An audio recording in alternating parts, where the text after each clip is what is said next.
In today's video, let me show you the way that you can create an AngelList account. Welcome back to a new tutorial video on how to connect.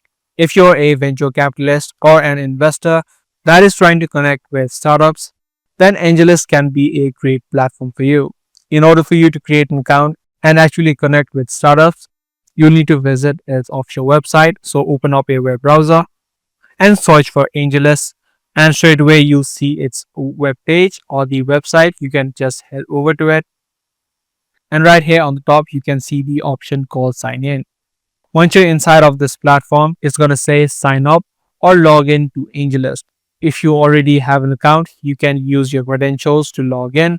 If you don't, you can add your email address so your account is created.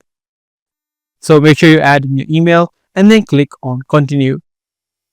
In the next step, it's going to send you a temporary verification link on the email address that you entered in. You can just visit your email and then click on the link.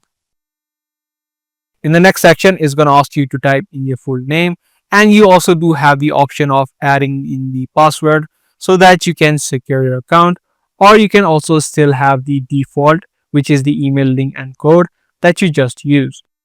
Adding your full name and then click on continue. In the next step, is going to show you the terms of service of AngelList. You just need to take a look at this and then agree to their terms of service and then click on next. It's going to ask you to set up the two-factor authentication. You can also choose to do that, or you can also click on skip for now. And there you go, your account of AngelList now has been successfully created. Starting off, it's going to ask you a few questions that you'll need to answer. Depending upon what you select, you're going to get the application that you need to fill in.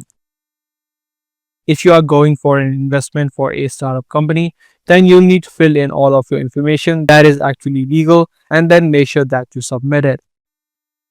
So this is the exact process of creating an account of AngelList. If this kind of video did help you out, be sure to subscribe and also make sure to give this video a thumbs up.